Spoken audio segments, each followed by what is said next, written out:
Essential oils.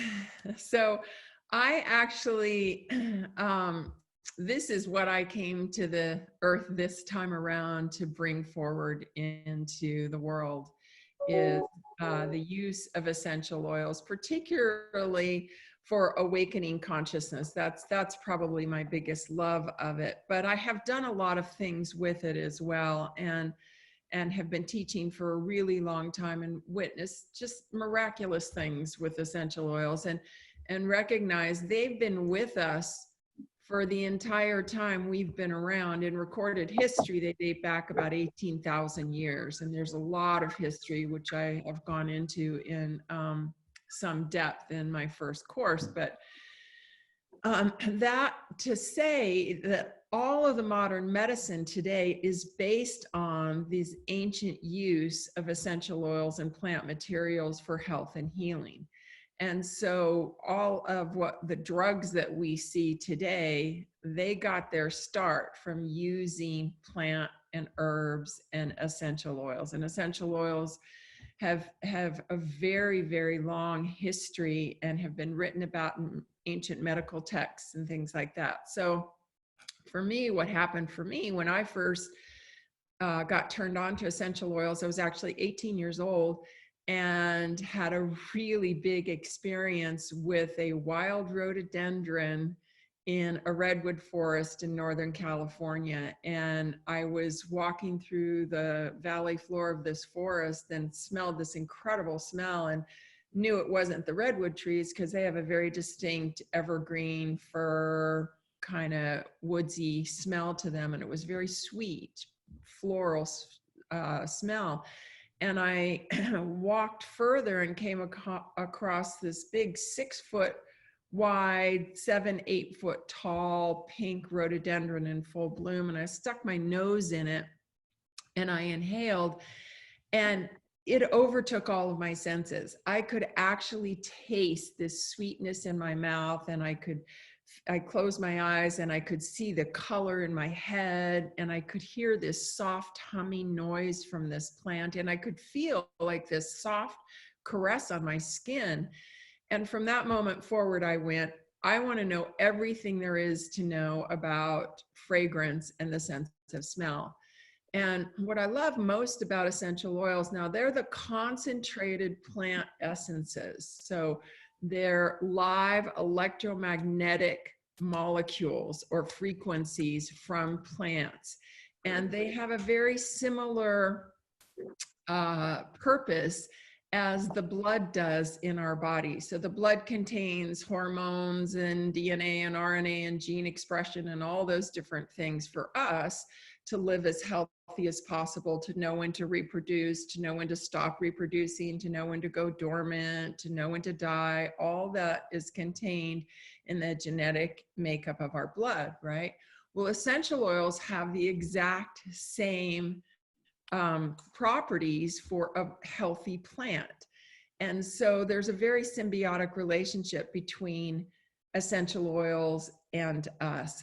And essential oils really are just coming back into vogue since the early 1900s. We lost them in our civilization during the Inquisition, during the Christian Inquisition, because for 1,000 years, if you used plants or essential oils or plant materials for healing, you were considered a witch and you were burned at the stake. So they disappeared and they went underground, and any written information about them disappeared along with that. And it really wasn't until the 1920s when Maurice Gattifoss, who was a scientist who accidentally stumbled upon the healing properties of lavender, which is probably the most widely researched essential oil today.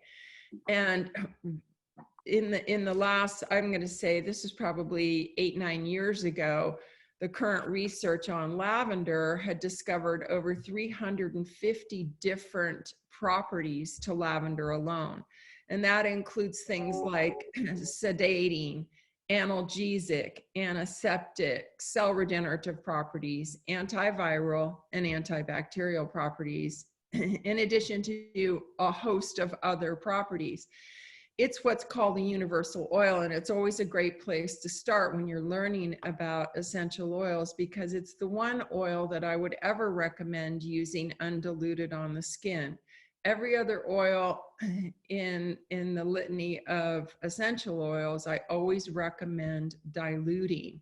And that means, yes, I love lavender too. In fact, I happen to have a bottle right here. And right now, on my bedside. yes, exactly. And lavender is a beautiful oil to start with because you really can't go wrong with it. That said, I wanted to just touch on something that you had said about lemon oil and the little bit of controversy that you came across with lemon oil.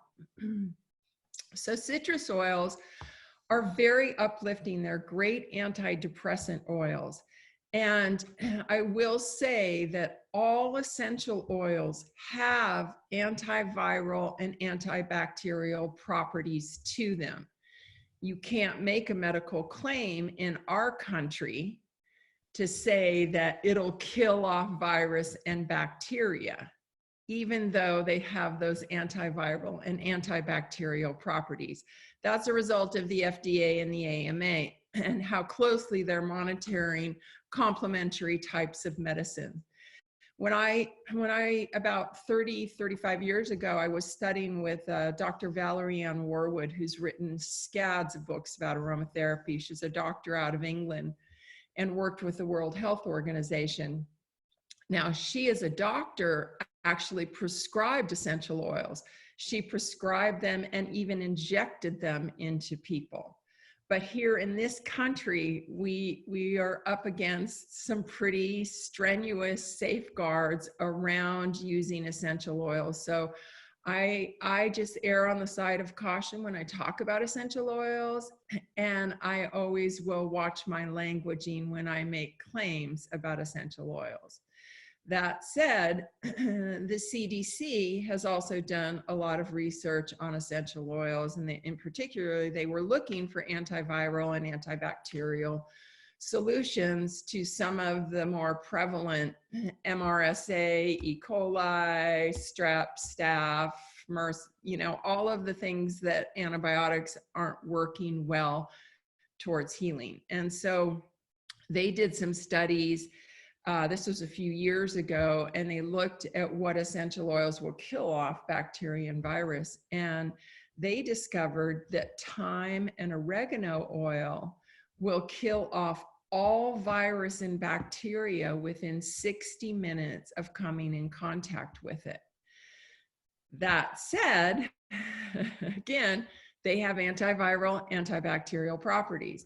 The CDC is studying them. That gives you a little bit of credence as to how powerful they are. That said, oregano and thyme, I would never tell you to use undiluted, nor would I tell you to ingest it. However, there are oregano capsules on the market. Gaia Herbs, yes, I've got them in my pantry, right? I have a couple of stories at the end about oregano oil. Good. And that said, too, if I had a wound on my leg, Go ahead. They want to talk to. Just say, we got to give them equal time, those dogs. Anyway, if I had a wound on my leg that got staph, I would put those oils undiluted on my skin. I'm never going to tell you guys to do that, but I would do that. It would probably eat away the flesh of my skin, but it wouldn't allow it to turn into sepsis and kill me. So the choice, we all have choices around that. So that's just to give you an idea of the power of these essential oils, and especially in this time right now. So I have a Breath of Life blend that Elizabeth uses as well. And I have actually put thyme and oregano in that. It is diluted, but it's a very strong blend for this time that we're in. And I use it on my hands. I smell it. I put it on the respiratory points of my feet, which are the balls of the feet and the tops of the feet, because that's a really great way to get it into the lung and respiratory points. And they've actually done studies where they've measured that. And within 20 minutes, they can notice a difference in the frequency of the lungs by applying it to the feet. And you can also notice it, and Elizabeth, I'm going to let you talk and speak to this too. When I put it on my feet, I can feel it in my lungs. There's like a coolness that happens after just a few minutes. I can feel it in my lungs. So it's a really powerful way to address respiratory issues. So Elizabeth, go ahead and tell the story of your stories. They're not respiratory, but 1 year, shoot. He keeps calling. He needs to pick up hand sanitizer, and he calls yesterday while I'm in meetings and I can't answer. But anyway, I got bitten by a cat, a severe cat bite that you can see the scar, the length of the width of her fang. And I immediately got my essential oils book out, and I looked up what had the most healing properties in of any oil, and it was oregano. And I put it directly on there, and it was on fire. It hurt like crazy. So that's why Allison says, don't ever do that. But and all of this gunk started coming out of it. So otherwise I would have had cat scratch fever. Somebody told me that had I not done that, because the toxins from the cat's bite went into my system. My whole hand turned red, whether it was from the bacteria or the burn of the oregano oil, I'm not sure. But that was healed and closed up in 1 week. Yeah. It was amazing. So again, you do have to be careful, but they are powerful healing plant medicine.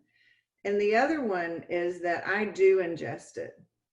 I have found that whenever I'm symptomatic, I start with 1 drop of oregano oil in a teaspoon of olive oil 3 times a day, and I chase it with a teaspoon of olive oil, and then I chase it with elderberry syrup. So I understand that oregano oil just going directly into my tissues would burn, but when you mix oil with oil, it does dilute it. And so that's how I use it. Perfect. That's awesome. But I get why nobody would recommend that from a professional perspective, but I recommend it all the time to anybody who asks and wants to know. So I'll go back, just a couple things I want to add in here. Well, I could add a lot in, but I'm going to couple more things because I know we're going to have a long time. Lavender, I want to go back to lavender again. I've been using this as an antibacterial agent for a long time because I love to garden, and I'm always out in the garden, and I oftentimes I'm out there without gloves on. I try to be consistent, but I'm not. And I'm always getting scrapes or cuts on my hands from, the rose or whatever, the rock, whatever it is. And I oftentimes won't go in and wash it immediately. And by the end of the day, it's starting to get infected. And so I'll take 4 or 5 drops on a Band-Aid of the lavender, put the Band-Aid on overnight.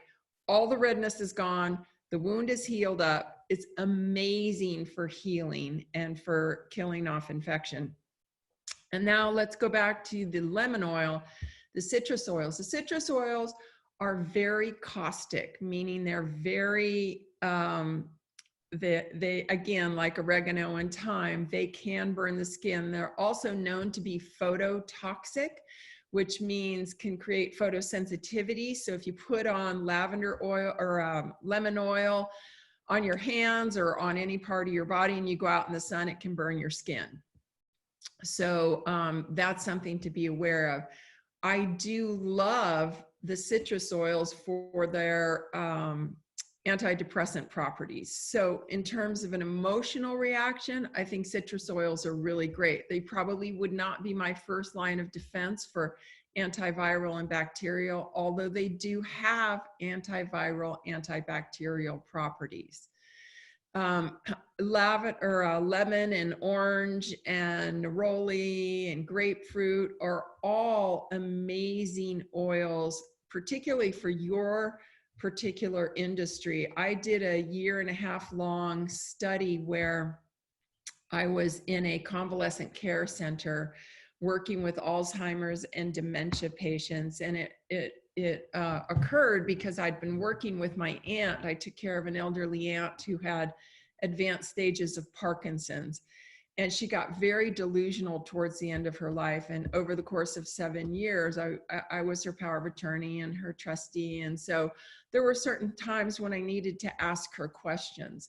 And I would go in with rosemary or peppermint, and I would have her smell it. It would bring her back into awareness of present moment reality, where I could ask her a question and I would get her fully present with Yeah. me for a good 5 minutes or so to really connect with her and get the answer that I needed. And then, she'd go back off into her delusional state. The CIA was digging tunnels into her place, and I mean, all kinds of wild things. But from that, I was so impressed about the ability of essential oils to really work with those compromised conditions. And so the director of the residential facility, this was out in California, there was a independent living, assisted care, and the convalescent care. And I had done some aromatherapy classes at the facility for the independent living, and they all really loved it. So I would go there quite often just to teach classes, and my mom eventually moved into that facility and worked with her group of people too. And so I asked the director, I said, can I do a 6-week study? I'd like to come in once a week and just have these really compromised people smell some oils and see what happens with it. And so she said, oh, that'd be fabulous. So once a week, I went into the convalescent care center, and there was a group of about 15 elders who all either had dementia or Alzheimer's. All of them had lost their sense of smell. But what was so interesting about it was, well, there were quite a few things that came out of it, was that they could describe the characteristics of the smell without smelling it. And that's because the fastest way to affect the emotional and behavioral center of the brain and the amygdala, which stores long-term memory, is through the limbic system, or the sense of smell. And so we got them to remember things by just having them smell oils. And then what was really interesting is after 2 or 3 visits there, the caregivers would all come up to me and say, can you please come more often? Because when you're here, they don't sundown at night, they don't get combative, they're not as lost, and they're just generally happier. So of course I fell in love with them all, and I ended up going for a 1.5 years every week, because I loved all these elders. And so eventually, after about 6 months, we installed diffusers in the convalescent care center. And in the mornings, we would diffuse orange oil into the atmosphere, which uplifts, brings joy to the system, brings happiness to the system, to the emotional part of the brain, right? And then in the evenings, about 4 o'clock, it was set on a timer, they would diffuse lavender into the atmosphere, which is very calming and soothing and relaxing for the central nervous system. The interesting thing about that was, of course, it affected the caregivers as well as the residents, but that winter, over in the independent care center or independent living and the assisted care facility, many of the residents and caregivers got sick that winter. So they got flus, they got colds, they had respiratory conditions, and not one single resident in the convalescent care center, which is the more compromised population, got sick that year. And it's due to the antiviral and antibacterial properties of the oils circulating in the atmosphere. So I wanted to really share that with you guys because it was really a fabulous thing. And both the director and I were like, oh my gosh, this is amazing. Everyone should be diffusing essential oils in their homes for just for this, what we're going through right now, the antiviral and antibacterial properties of oils. I have all the time now for that reason. So I've thrown a lot out at you all. Does anyone have any specific questions for me? You're all just stupefied. I feel like I have so many questions. I'm just finding everything you're talking about so interesting because I'm really big on essential oils too. My sister got me one right after I graduated from college, and I love it. It's been amazing. I got my boyfriend to get one, and now he has one in his room, and we do like the lemon and the orange during the day, and then we do like tea tree and the more calming, relaxing ones at night. And this is the first year that I have not gotten sick. I'm usually very prone to getting the flu and other little viruses, illnesses going around. And this is the first year that I have not gotten sick. Like, he's the one that got sick. So Thank you for sharing that, Lauren. Yes. yeah, I feel like it's been really helpful, that. And I have been, like Elizabeth said, I've been doing a lot of elderberry syrup and elderberry gummies, like essential vitamins like that. And I think that has also contributed to my health this year, especially just with everything going on right now. There's a great product you can get on Amazon from Quantum Health, and you want that brand, Quantum Health. It's an elderberry syrup. And as opposed to the one by Gaia Herbs, which you'll see will pop up more frequently, the one by Quantum Health actually has thyme, peppermint, and eucalyptus in the elderberry syrup. And I've been doing that one for about 8 years, and I don't get sick. I mean, that just doesn't happen. So I can highly recommend that particular elderberry syrup because it does have essential oils in it. So, do you buy it off of their website? You can. I usually, I get things off of Amazon, so it usually comes through Amazon. Oh, okay, cool. I'll look on Amazon then. Yeah. I find mine local because there's some, I guess, I don't know if it's true, but like honey, local honey, it seems like there's some, I don't know, and mine's refrigerated.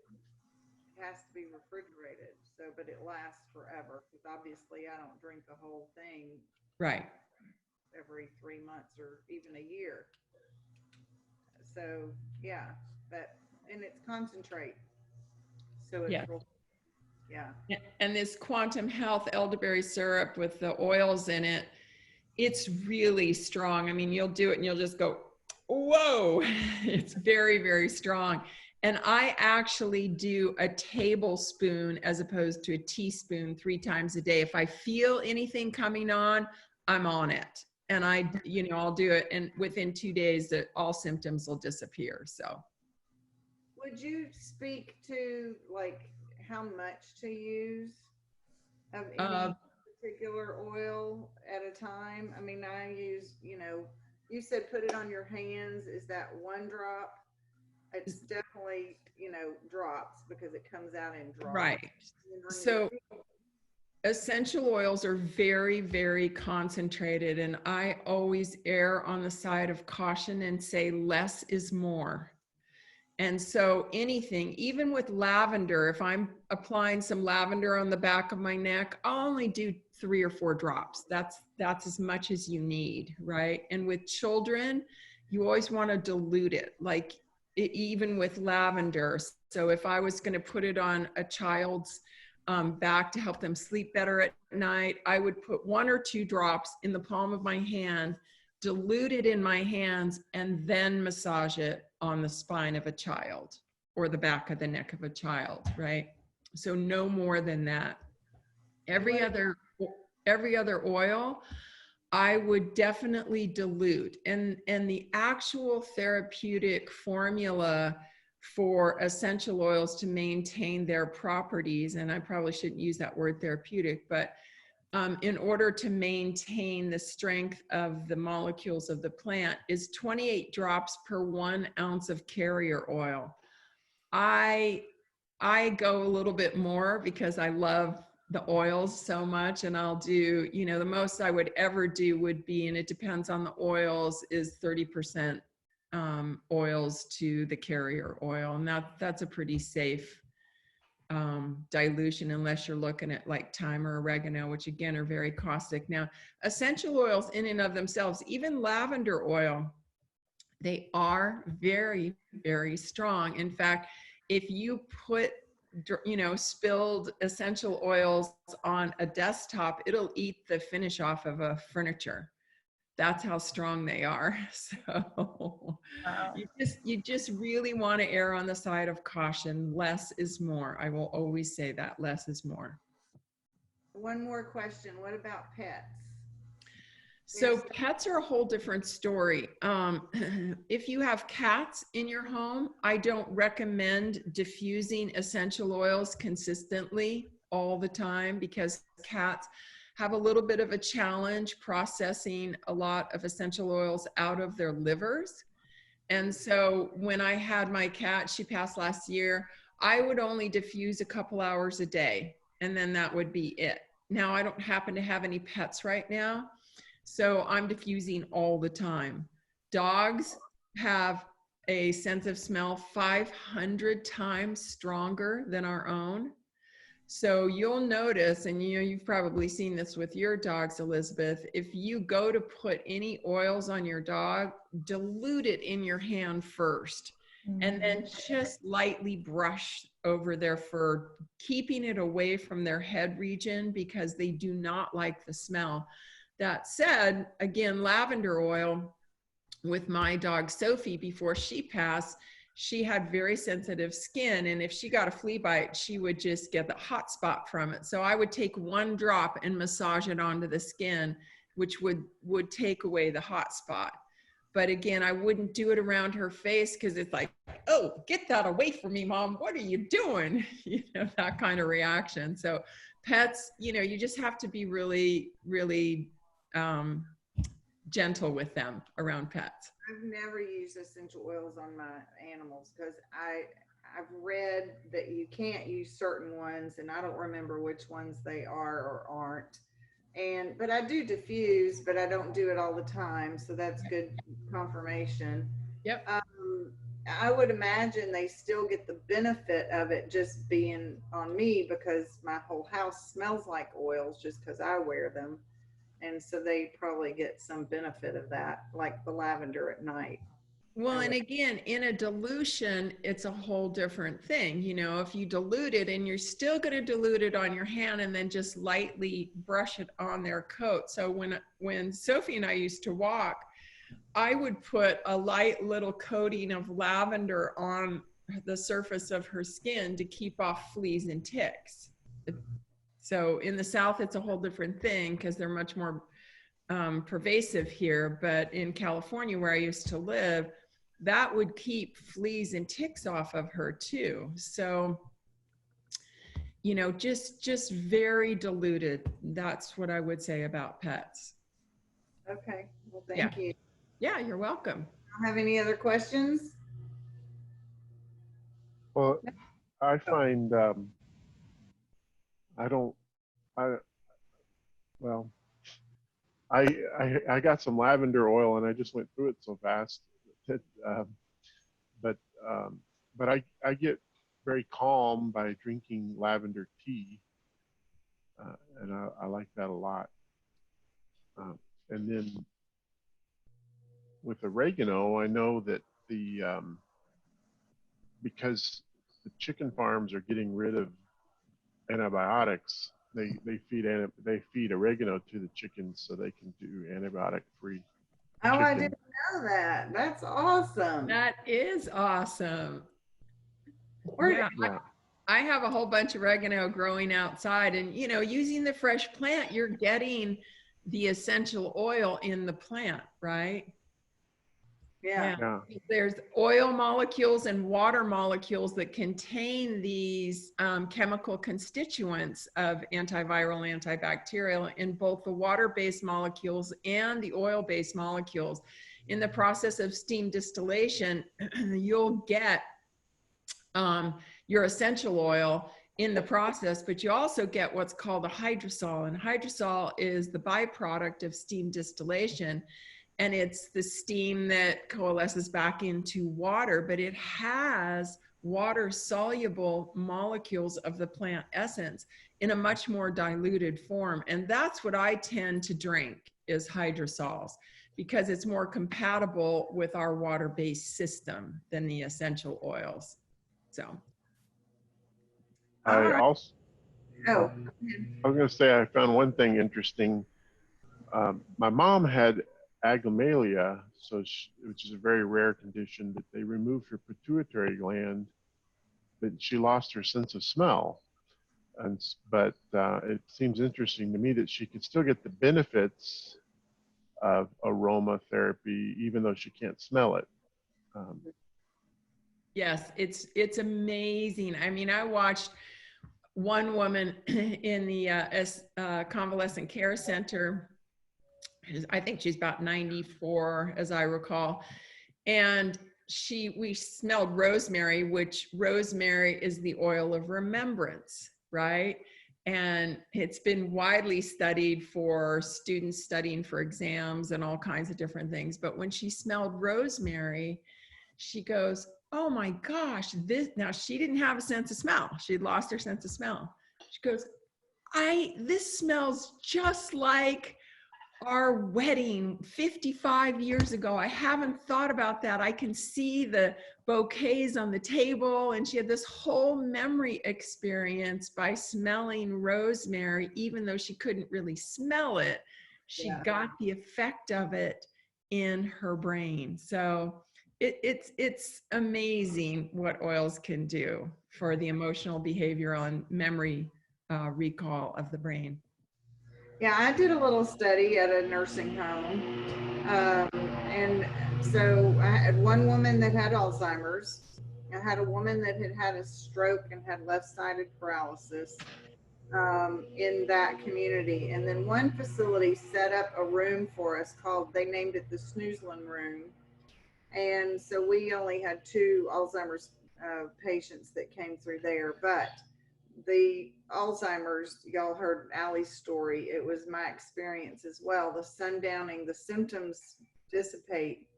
They don't last forever, but for a little while afterwards, their symptoms are, dissipate. But the woman with the left-sided paralysis, I would massage her left leg, which she could not lift, with peppermint oil, diluted. And she was able to lift her leg about 3 inches during that process. And so it was fascinating. And so also her arm, then she could move her fingers as well with the peppermint oil. And I would massage it, so that would activate the oils into her system and the nervous system and feel good. So Yeah. Their essential oils are a phenomenal tool to be able to use with the elderly. I mean, they're just amazing. Amazing. Yeah. Yeah. And even so I transitioned a woman that was in the nursing home. Her daughter came to me and asked us to come home and take care of her mom while she was on hospice. And she was really anxious. And so I was on the ambulance ride from the nursing home to her home with her with oils and using those oils to keep her calm till we got home and got her settled, and then oils there too. To this day, her daughter is a nurse practitioner, gynecological women's practitioner. And I see her. And to this day, every time I walk in that office, she tells her staff that story. Oh, that's beautiful. Very meaningful to her. Yeah. I've assisted a lot of people in their transitions. using essential oils. I'm also a minister, and so I've helped a lot of people with their last rites, and the oils are an incredible tool for that. Yeah. Yeah. Yeah. Well, Have you done any research on like CBD oils? What? Have I done research on it? Mm-hmm. No, I mean, I've used them and used them with my mother when she was passing, and you know, I think they're a valuable asset. I got to meet the original researcher who started CBD research back in 1970, Dr. Berenstein. And they're a really useful tool for health and wellness, but you know, they're not really considered an essential oil.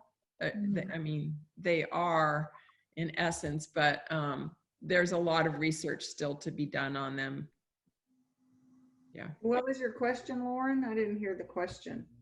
Just like research on CBD oils, because we give them to our dog. He ingests them because he has really bad anxiety. And so we put the drops in his food when we feed him. And it's almost like 10 minutes later, it's like that instant calmness, like, because he's got a spot on the back of his leg that he bothers sometimes. And he's like, it cleared up as soon as we started giving it to him, and it's been a really big blessing, you know, saved us a lot of vet bills and stuff. So Yes, I use CBD during storms because I have two dogs that one climbs on top of my head, and then Chopper is just panting and pacing and all of that. The big one, of course, can't get in my lap. So I have to take it downstairs when I know it's going to rain. And the minute, because he sees a flash and he's up and keeps me up, and I give him CBD oil to knock him out. I think because it's been illegal for so long and it's just coming into legality now, you know, where we can actually talk about it, grow it, use it, that there hasn't been a lot of research in this country. Again, it's the FDA and the AMA and pharmaceutical industry that does not want us to know about these things. And so I think as time goes on and the legality really is a national thing, that we'll start to see more and more research come out about it, because it is, I've seen some pretty incredible things using it. So. Okay, well, if that's, does anybody else have a question? Thank you for your time, Allie. Oh, you're so welcome. Nice to meet you all. And, you know, you have more questions, just send them my way. I'm happy to answer questions. yeah, thanks for coming, Allie. Yeah, stay healthy and well, everyone.